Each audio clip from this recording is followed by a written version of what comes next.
रात का अंधेरा, पहाड़ों के बीच फैली एक अंतहीन परछाई, और अचानक सामने आती है एक विशाल दीवार जो मानो धरती के सीने को चीरती चली गई हो। एक ऐसी दीवार जो धरती पर सबसे लंबी है, इतनी लंबी कि अगर इसे सीधा फैलाया जाए तो यह पूरे महाद्वीप को पार कर सकती है। एक ऐसी दीवार जिसे बनाने के दौरान चली गई थी 4 लाख लोगों की जान गई। लेकिन आखिर क्यों इसे द ग्रेट वॉल कहा जाता है? इसे चीन ने कब और क्यों बनाया? क्यों इस दीवार को बनाने की जरूरत महसूस हुई? इतने सालों की मेहनत के बावजूद ये दीवार क्यों एक फेल प्रोजेक्ट मानी जाती है? और क्या वाकई में ये दीवार स्पेस से देखी जा सकती है? द ग्रेट वॉल से जुड़े ढेर सारे रहस्यों के बारे में आज हम बातचीत करने वाले हैं। द ग्रेट वॉल बनी थी डर से, सुरक्षा के लिए और एक साम्राज्य की ताकत दिखाने के लिए। सदियों पहले जब चीन का साम्राज्य बाहर से आने वाले दुश्मनों से घिरा था, खासकर मंगोल आक्रमणकारियों से, तब सम्राटों ने एक ऐसी रचना का सपना देखा जो उनके साम्राज्य को अभेद्य बना दे। इस दीवार का असली मकसद था दुश्मनों को रोकना और लोगों को यह एहसास कराना कि चीन अजेय है। लेकिन इस दीवार की कहानी सिर्फ सुरक्षा की नहीं, बल्कि सत्ता और डर की राजनीति की भी है। हजारों मजदूरों का खून पसीना, सदियों की मेहनत और अनगिनत बलिदानों से जन्मी थी चीन की महान दीवार, जिसे आज हम ग्रेट वॉल ऑफ चाइना के नाम से जानते हैं। कहते हैं इस दीवार को बनाने में लाखों मजदूरों ने अपनी पूरी जिंदगी गंवा दी। ईंटें, पत्थर और मिट्टी दिन रात ढोकर ऊंचे पहाड़ों तक पहुंचाई जाती। सर्द हवाओं, तपते रेगिस्तानों और खतरनाक घाटियों में लोग जान गंवाते गए। कहा जाता है कि जिन मजदूरों की जान दीवार बनाते समय चली गई, उनकी लाशें उसी दीवार में दफन कर दी गई। शायद इसलिए इसे दुनिया की सबसे लंबी कब्रगाह भी कहा जाता है। लेकिन क्या आप जानते हैं कि इस दीवार के पत्थरों में सिर्फ ईंट और मिट्टी नहीं, बल्कि इतिहास की सबसे अनोखी कहानियां भी छिपी हैं? आज हम आपको ले चलेंगे इस अद्भुत चमत्कार की गहराइयों में। ग्रेट वॉल ऑफ चाइना कहाँ स्थित है? साल 1987 में इस दीवार को यूनेस्को ने वर्ल्ड हेरिटेज साइट का दर्जा दिया था और आज 7 वंडर्स ऑफ वर्ल्ड में भी ये दीवार शामिल है। सोचिए दोस्तों, एक ऐसी दीवार जो किसी एक शहर या किसी एक जगह तक सीमित नहीं है। यह दीवार फैली है चीन के विशाल उत्तरी हिस्से में, पहाड़ों पर, रेगिस्तानों में, जंगलों और मैदानों के बीच से होती हुई। यह दीवार पूर्वी सागर, ईस्ट कोस्ट से शुरू होकर हजारों किलोमीटर दूर पश्चिमी रेगिस्तानों, वेस्टर्न डेजर्ट्स तक जाती है। इस रास्ते में यह दीवार चीन के कई प्रांतों और इलाकों से गुजरती है, जैसे बीजिंग, हेबेई, शानशी, शांक्सी और गांसू। सबसे मशहूर हिस्सा राजधानी बीजिंग के पास है, जिसे बादालिंग सेक्शन कहा जाता है। यहीं पर हर साल लाखों पर्यटक आते हैं और इस महान दीवार की सीढ़ियां चढ़ते हुए इतिहास को अपनी आंखों से महसूस करते हैं। दोस्तों, जब हम कहते हैं कि ग्रेट वॉल ऑफ चाइना दुनिया की सबसे लंबी दीवार है, तो ये कोई मजाक नहीं है। ग्रेट वॉल ऑफ चाइना की लंबाई, दोस्तों, जब हम कहते हैं कि ग्रेट वॉल ऑफ चाइना दुनिया की सबसे लंबी दीवार है, तो ये कोई मजाक नहीं है। इसकी कुल लंबाई है 21,166 किलोमीटर, यानी लगभग 13,000 मील। यदि कोई शख्स रोजाना 40 किलोमीटर पैदल चलकर इस दीवार के एक छोर से दूसरे छोर तक जाना चाहे, तो उसे 18 महीनों का समय लग जाएगा। यही कारण है कि आज तक सिर्फ 3 लोग ही इस पूरी दीवार का भ्रमण कर पाए हैं। सोचिए, यह दूरी इतनी है कि अगर आप इसे सीधा फैलाएं, तो यह पूरी पृथ्वी के आधे चक्कर के बराबर हो जाएगी। यह दीवार चीन के पूर्वी समुद्र तट, ईस्ट कोस्ट से शुरू होकर पश्चिमी रेगिस्तानों, वेस्टर्न डेजर्ट्स तक फैली हुई है। इसमें पहाड़, घाटियां, जंगल और रेगिस्तान सब शामिल हैं। ग्रेट वॉल ऑफ चाइना कब बनी? दोस्तों, यह दीवार एक ही रात में नहीं बनी, बल्कि इसे खड़ा करने में लगे 2000 साल से भी ज्यादा। हाँ, आपने सही सुना, 2000 साल। आइए जानते हैं इसकी रहस्यमयी टाइमलाइन। सूखा रेगिस्तान और बंजर जमीन। सबसे पहले चीन के शंजाई प्रांत में रहने वाले लोगों ने खेती बाड़ी करनी शुरू की थी। वह येलो रिवर के पानी से सिंचाई किया करते थे। चीन के पड़ोस में मंगोलिया, मंचूरिया और जिंगजुआंग जैसे साम्राज्य थे। इन इलाकों में बहुत उपजाऊ जमीन नहीं थी, यहाँ पर अधिकतर लोग नोमैड्स यानी कि चरवाहे थे। मंगोलिया को तो आज भी नोमैडिक लैंड कहा जाता है। ऐसे में यहाँ रहने वाले चरवाहे अक्सर चीन में लूटपाट करने के लिए आ जाया करते थे। यहाँ पर लोगों से अनाज और अन्य सामान लूटकर वापस चले जाते थे। चीन के लोग सिविलाइज्ड थे, जबकि नोमैड लोग देहाती थे। चीन के लोगों ने अपनी और अपने सामान की सुरक्षा के लिए शहर के चारों ओर दीवार बनाने की शुरुआत की। उन लोगों ने पहले अपना राजा चुना और एक एम्पायर बनाया। इसके बाद बॉर्डर डिफाइन किया गया और उसकी सुरक्षा के लिए दीवार बनानी शुरू कर दी। भारत में भी किले के चारों ओर लंबी और ऊंची दीवारें बनाई जाती थी। इसी में the great wall of China बनाने की पहली शुरुआत हुई। लेकिन ये दीवार सिर्फ एक राजा या डायनेस्टी के द्वारा नहीं बनाई गए, बल्कि कई राजाओं और साम्राज्यों ने इस दीवार को बनाने में अपना सहयोग दिया और 2000 सालों में ये दीवार बनने के लिए चीन के राजाओं ने अपने जमाने के बेस्ट इंजीनियर्स की मदद ली थी। वॉल का निर्माण 7वीं शताब्दी ईसा पूर्व में शुरू हुआ और मिंग राजवंश 17वीं शताब्दी ईस्वी में अपने सबसे भव्य रूप में पहुंचा।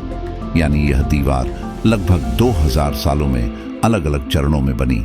सबसे पहले 7वीं शताब्दी ईसा पूर्व में सबसे पहले छोटी छोटी दीवारें चीन के अलग अलग राज्यों ने अपनी रक्षा के लिए बनवाईं। यह वह समय था जब चीन का पहला सम्राट किन शी हुआंग सत्ता में आया। उसने आदेश दिया कि सारी छोटी दीवारों को जोड़कर एक विशाल दीवार बनाई जाए। यही वह पल था जब ग्रेट वॉल की असली शुरुआत हुई।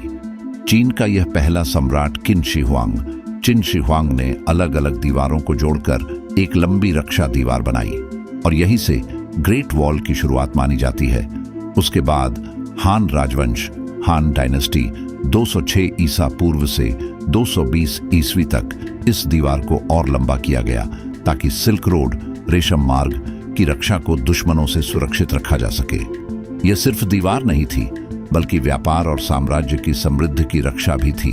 6वीं से 9वीं शताब्दी में सुई और तांग राजवंश सुई टैंग डायनेस्टीज इस समय भी कुछ हिस्सों की मरम्मत और विस्तार हुआ। हालांकि पूरी दीवार अब भी अधूरी थी, लेकिन चीन हार मानने वाला नहीं था।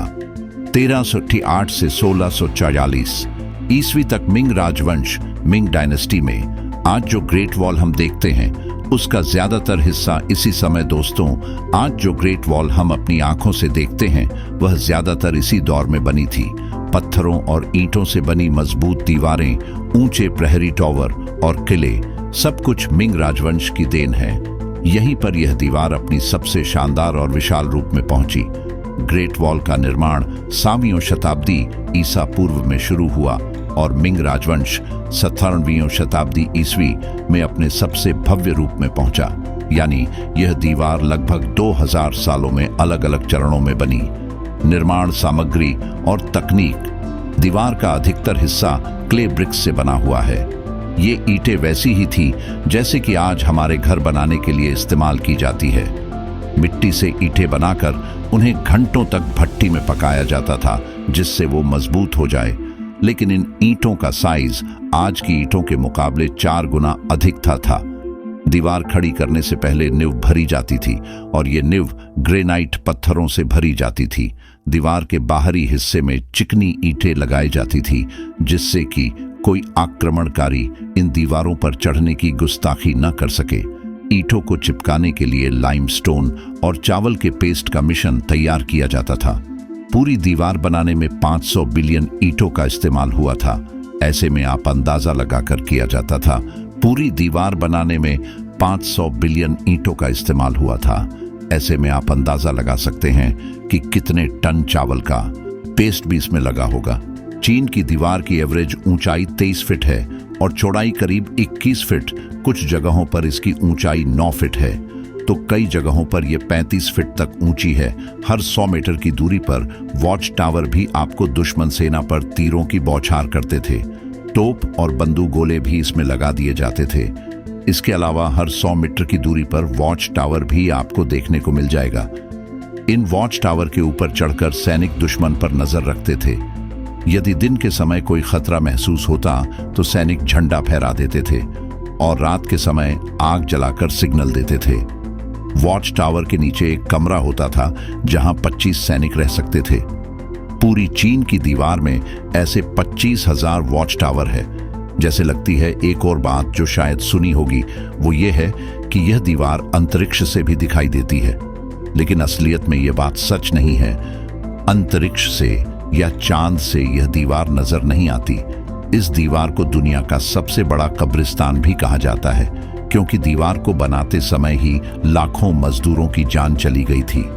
कुछ थकान के कारण, कुछ भूखमरी के कारण, तो कुछ हादसे में मर गए थे। आंकड़ों के मुताबिक तकरीबन 4 लाख मजदूरों की मौत इस दीवार को बनाते समय हो गई थी, और उन मजदूरों को पास के शहर तक भी नहीं लाया गया था। दीवार के बराबर में ही गड्ढा खोदकर मजदूरों की लाश दफन कर दी जाती थी, इसलिए इसे सबसे बड़ा कब्रिस्तान भी कहा जाता है। इस दीवार को बनाने का मकसद सिर्फ दुश्मनों को रोकना नहीं था, बल्कि प्रसिद्ध सिल्क रूट की सुरक्षा को देखते हुए भी यह दीवार महत्वपूर्ण मानी जाती है। सिल्क रूट पर जो व्यापारी सामान लेकर ट्रेवल करते थे, उन्हें लूट लिया जाता था। उस समय दुनिया भर में सिल्क की डिमांड काफी अधिक थी। सिल्क रूट से व्यापारियों की सुरक्षा को ध्यान में रखते हुए भी यह दीवार बनाई गई थी।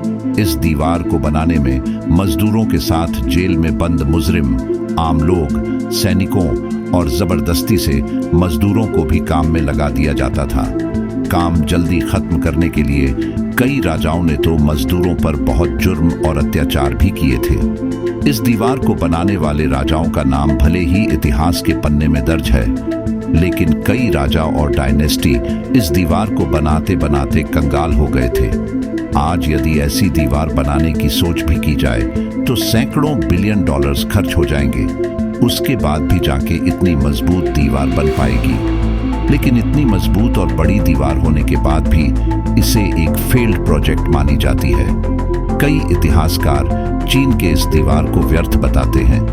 ऐसा इसलिए क्योंकि इस दीवार के बनने के बावजूद मंगोलों और विदेशी आक्रमणकारियों ने चीन पर हमला किया। यह दीवार उन आक्रमणकारियों को रोकने में कामयाब नहीं हो पाई।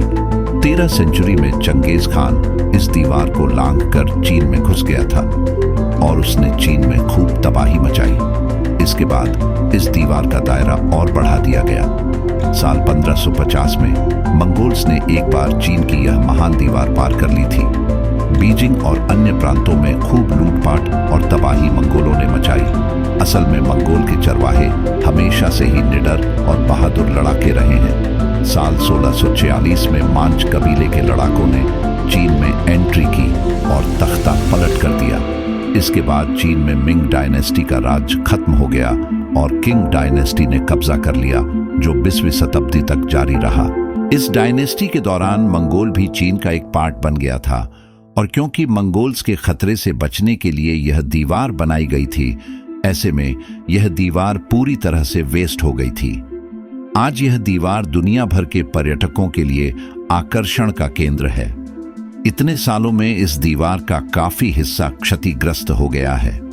The great wall of China के इतिहास की पूरी कहानी उम्मीद करता हूं आपको यह जानकारी पसंद आई होगी। अगर आपने कभी भी इस दीवार का दौरा किया है तो अपना एक्सपीरियंस हमारे साथ जरूर साझा करें। अगर इस वीडियो से आपको कुछ नया जानने या सीखने को मिला तो प्लीज इस वीडियो को एक लाइक करके अपने फ्रेंड्स और फैमिली में से जरूर शेयर करें। और यदि आप इस चैनल पर नए हैं तो प्लीज इस चैनल को सब्सक्राइब करके बेल नोटिफिकेशन आइकन को ऑन कर लीजिए, ताकि हमारे आने वाले वीडियोस आप मिस ना करें। मिलते हैं फिर नए टॉपिक के साथ, तब तक के लिए नमस्कार।